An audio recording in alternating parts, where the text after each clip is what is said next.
വിഴിഞ്ഞത്ത് കൂടുതൽ വിദേശ നിക്ഷേപത്തിന് വഴിയൊരുങ്ങുന്നു. അദാനി പോർട്സും MSC ഗ്രൂപ്പും തമ്മിൽ ദീർഘകാല പങ്കാളിത്തം ശക്തിപ്പെടുത്തുന്നു. MSCയുടെ ടെർമിനൽ വിഭാഗമായ TIL അദാനി പോർട്സിന്റെ 49% ഓഹരി ഏറ്റെടുക്കും. പ്രശാന്ത് കൃഷ്ണ വിവരങ്ങളുമായി. പ്രശാന്ത്, ലോകത്തിലെ തന്നെ ഏറ്റവും പ്രധാനപ്പെട്ട ഷിപ്പിംഗ് കമ്പനികളിലൊന്നാണ് MSCയുടെ വരവ് എങ്ങനെയായിരിക്കും വിഴിഞ്ഞത്ത് പ്രതിഫലിക്കുക? എന്തൊക്കെയാണ് വിവരങ്ങൾ?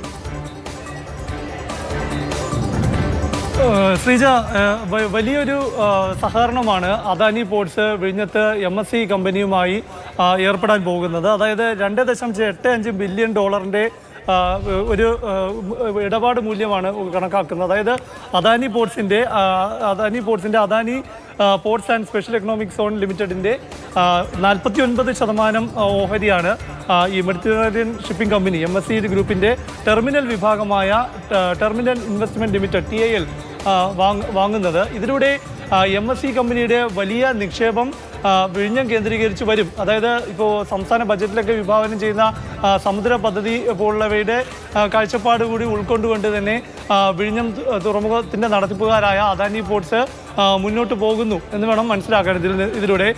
മാത്രമല്ല, ഈ മുന്ദ്ര കണ്ടെയ്നർ ടെർമിനൽ, അതുപോലെ തന്നെ എണ്ണൂർ തുറമുഖം എന്നിവയ്ക്ക് ശേഷം മൂന്നാമത്തെ ഏറ്റവും വലിയ സഹകരണമാണ് ഈ MSC കമ്പനിയുമായി ഇത്തരത്തിൽ ഏർപ്പെടുന്നത് എന്നതും പ്രത്യേകം ശ്രദ്ധിക്കണം.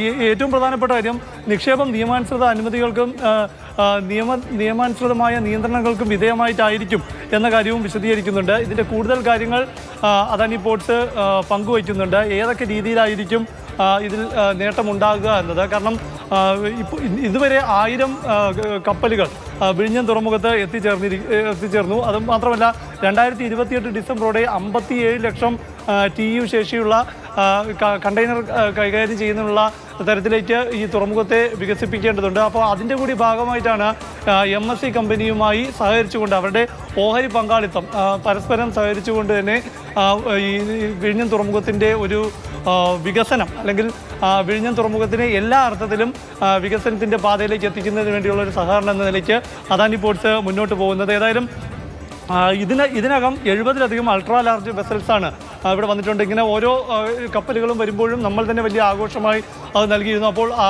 മാറ്റം ഏതൊക്കെ രീതിയിലാണ് വരാൻ പോകുന്നത് എന്നതിൻ്റെ ഒരു സൂചന തന്നെയാണ് ഈ പുതിയ പങ്കാളിത്തം എന്ന് തന്നെ നമുക്ക് വിശേഷിപ്പിക്കേണ്ടി വരും. കൂടുതൽ ഏതൊക്കെ രീതിയിലായിരിക്കും ഇതിൻ്റെ നേട്ടം ഉണ്ടാകുക എന്ന കാര്യവും വിശദീകരിക്കുന്നുണ്ട്. ഈ സഹകരണം വഴിയുണ്ടാകുന്ന പ്രധാന നേട്ടമായി വിശദീകരിക്കുന്നത് അധിക ചരക്ക് നീക്കം മൂലം വളർച്ചാ ലക്ഷ്യങ്ങൾ കൂടുതൽ വേഗത്തിൽ കൈവരിക്കാൻ കഴിയുമെന്നതാണ്. പിന്നെ നിലവിൽ തെക്ക് പടിഞ്ഞാറൻ ഏഷ്യൻ ട്രാൻസ്ഷിപ്മെൻറ്റ് ഹബ്ബുകളെ ആശ്രയിക്കുന്ന ബംഗ്ലാദേശ് ചരക്കുകളിൽ കൂടുതൽ പങ്കാളിത്തം ഉണ്ടാക്കാൻ സാധിക്കും. കിഴക്കൻ ആഫ്രിക്കൻ വ്യാപാര പാതകളിൽ സാന്നിധ്യം ശക്തിപ്പെടുത്താൻ സാധിക്കും. അതുപോലെ തന്നെ റിലേ കാർഗോ വർദ്ധിക്കും. അതായത് വിഴിഞ്ഞം തുറമുഖത്ത് വന്നിട്ട് മറ്റ് ട്രാൻസ്ഷിപ്മെൻറ്റ് സാധ്യമാകുന്ന തരത്തിലുള്ള കൂടുതൽ ചരക്ക് നീക്കം നടക്കും. തുടങ്ങിയ കാര്യങ്ങൾ ആണ് ഇതിലൂടെ വികസനമായി വന്നെത്താൻ പോകുന്നതെന്ന്. ഇതുവഴി നികുതിയായും മറ്റ് ഈ ലോജിസ്റ്റിക് വികസനത്തിലൂടെയും എല്ലാം തന്നെ വിഴിഞ്ഞം തുറമുഖത്ത് പുതിയ മാറ്റങ്ങൾ അല്ലെങ്കിൽ പുതിയ വികസന പാത തുറക്കാനാകുമെന്ന് തന്നെയാണ് ഇതിലൂടെ അദാനി പോർട്സും വിശദീകരിക്കുന്നത്.